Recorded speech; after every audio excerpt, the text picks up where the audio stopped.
Dadaanan naman natin ngayon ang 8 latest SUV releases at sisilipin natin kung ano ang mga features na nagpapatunay sa reliability nila sa biyahe. Narito ang ilan sa mga SUVs na nakapasok sa ating listahan. Number 8, 2021 Nissan Murano. Ang first generation ng Nissan Murano ay unang lumabas noong 2002 sa New York International Show. Ang unang variant na inilabas ay may 245 horsepower at 3.5 liter engine na may kasamang CVT. Taong 2004 nang i-release ito sa Japan bilang kapalit sa Nissan Basara at ang second generation naman ito ay inilabas noong 2007 sa New York. Sa Pilipinas unang ipinakilala ang Murano ng taong 2005. At ang mas bagong version nito ay nilabas noong 2010. Meron itong tatlong variants, ang Murano S, Murano SL at Murano LE. Ang Nissan Murano ay isang 5-door SUV na idinisenyo para sa iba't ibang klase ng kalsada. Ang exterior nito ay kilala sa sleek details nito na may pagka-sporty ang dating at matibay na tindig. Ang interior naman nito ay may pinagmamalaking maluwag na cabin na may disenyo na pasok sa panlasa ng driver at mga pasaherong sakay nito. Ang Murano ay ginawa para sa kahit anong klase ng biyahe. Kahit sa patag at chill na biyahe lamang sa syudad, hanggang sa malubak na kalsada ay maaasahan ng mga driver ang magandang performance ng sasakyan. Ang Nissan Murano ay isang klase ng all-wheel drive at front-wheel drive type na SUV. Ang lahat ng variant nito ay merong 3.5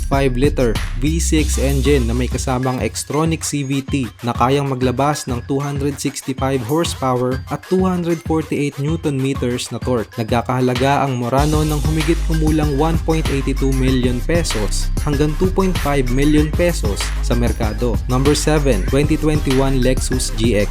Ang 7-seater Lexus GX ay isang klase ng 4x4 SUV na binuo upang magbigay ng magandang performance sa pamamagitan ng pagiging versatile nito sa kalsada. Sa labas ng sasakyan ay pinagmamalaki nito ang detalyado nitong disenyo at maangas na tindig, habang ang interior naman nito ay binubuo ng modernong disenyo na matatawag na luxurious pero kaya pa ring magbigay ng seguridad sa biyahe. Ang GX ay kaya ring makipagsabayan sa patag na kalsada ng mga syudad hanggang sa mababatong paahon na kalsada sa mabubundok na biyahe. Ang GX ay merong 4.6 liter V8 32 valve dual BBTI engine na may kapares na 6-speed automatic transmission. Kaya nito maglabas ng 292 horsepower at 438 Newton meters na torque. Ang isang unit ng GX ay nagkakahalaga ng halos 5.96 million pesos sa merkado. Number 6, 2021 Lexus RX. Sumunod naman ay ang 2021 Lexus RX. Unang ipinakilala ang kauna-unahang generation ng RX noong 1997 kung saan meron itong 3.0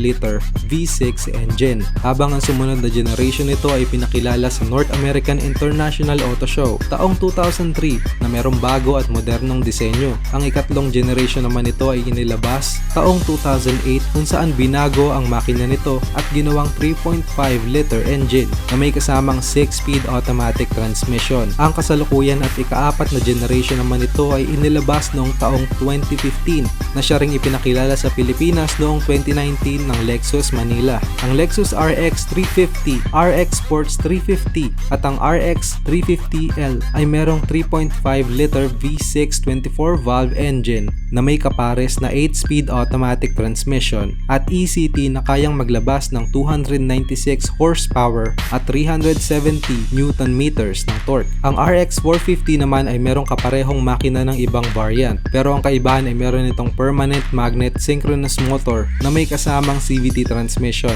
na kayang maglabas ng 259 horsepower at 335 Newton meters ng torque. Ang Lexus RX ay isang klase ng premium mid-size crossover na binuo upang bigyan ng magandang experience ang mga driver sa pagbiyahe gamit ito. Dating kilala bilang Toyota Harrier ay ipinakikita ng RX ang athletic na exterior nito kasama ang balancing disenyo ng lines at kurbada. Sa loob naman nito ay makikita ang interior na disenyo para magbigay ng komportable at ligtas na biyahe. Ang elevated na upuan nito ay tamang-tama naman para sa mahahabang biyahe. Meron din itong 4 na variant. Ang Lexus RX 350 na nagkakahalaga ng 4.4 million, Lexus RX 350F Sport na nagkakahalaga ng 5.1 million, Lexus RX 450h na nagkakahalaga ng 5.3 million at ang Lexus RX 350L na nagkakahalaga ng halos 4.97 million pesos. Number 5, 2021 Ford Edge. Ang sumunod naman ay ang 2021 Ford Edge. Isa ito sa pinakapasok na mid-size SUV na tamang-tama para sa lahat. Dahil sa pinagsamang cargo at passenger space nito ay masasabing maluwag ito para sa 5 tao. Ligtas at reliable din ito sa biyahe ayon sa mga eksperto. Meron din itong family-friendly features at infotainment system sa loob at komportable itong gamitin sa pang-araw-araw na biyahe. Nagkakahalaga ito ng halos 1.75 million pesos bilang starting price at maaari pa itong tumaas depende sa klase ng variant nito. Meron itong 4 na variant, ang Ford Edge SE, SEL, ST Line at Titanium. Ang mga ito ay merong 8-speed automatic transmission at front-wheel drive. Ang Edge ST ay merong 335 horsepower, twin-turbocharged V6 engine na may kasamang 7-speed automatic at all-wheel drive. Ang sporty na dating ng Edge ay kaya makipagsabayan sa ibang kakumpetensya nitong mid-size SUV sa merkado. Kahit na merong kabigatan ng kabuuan ng Edge ay madali itong imaniobra at sigurado na kumakagat ang preno nito pag kailangan.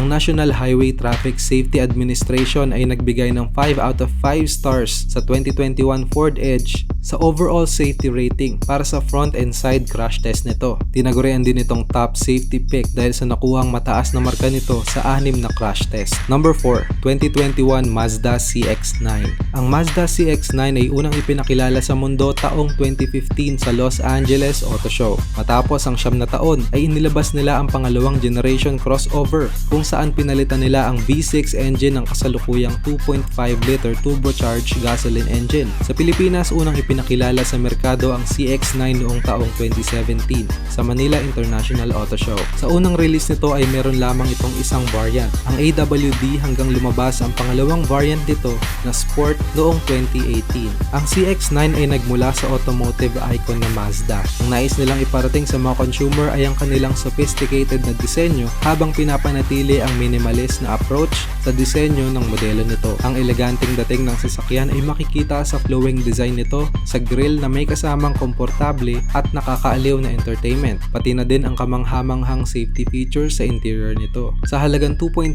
hanggang 2.9 million pesos ay meron ka ng 7-seater na SUV. Ang CX-9 ay merong dalawang variant, ang Mazda CX-9 2.5 Sport Touring 4-wheel drive at CX-9 Signature all-wheel drive na parehong merong 2.5 liter Skyactiv G PYVPS Turbo Inline 4 gasoline engine na merong kasamang 6-speed Skyactiv Drive automatic transmission na kaya maglabas ng 227 horsepower at 420 Nm na torque. Number 3, 2021 Toyota Highlander. Praktikal, komportable at stylish. Nandito mailalarawan ang susunod na SUV sa ating listahan, ang 2021 Toyota Highlander. Ang Highlander ay isang family SUV na merong 3-row seats at iba't ibang configurations na maipagmamalaki ng mga consumer. Kahit na meron itong V6 engine, ay meron din itong optional hybrid setup. Dahil ang parehong powertrains ay pwedeng front-wheel drive o kaya naman ay all-wheel drive. Meron din itong infotainment at driver assistance feature na naka-install sa interior nito. Merong 10 trims ang SUV na ito. Ang LLE Hybrid LE, XLE Hybrid XLE, XSE Limited, Hybrid Limited, Platinum at Hybrid Platinum. Ang starting price ng Highlander ay umaabot sa 1.9 hanggang 2.63 million pesos. Ang Highlander ay merong 3.5 liter V6 engine na may kapares na 8-speed automatic transmission na kayang maglabas ng 295 horsepower para sa front-wheel drive o all-wheel drive. Ang Highlander Hybrid naman ay merong 2.5 liter 4-cylinder at may dalawang electric motor na kaya maglabas ng 243 horsepower. Number 2, 2021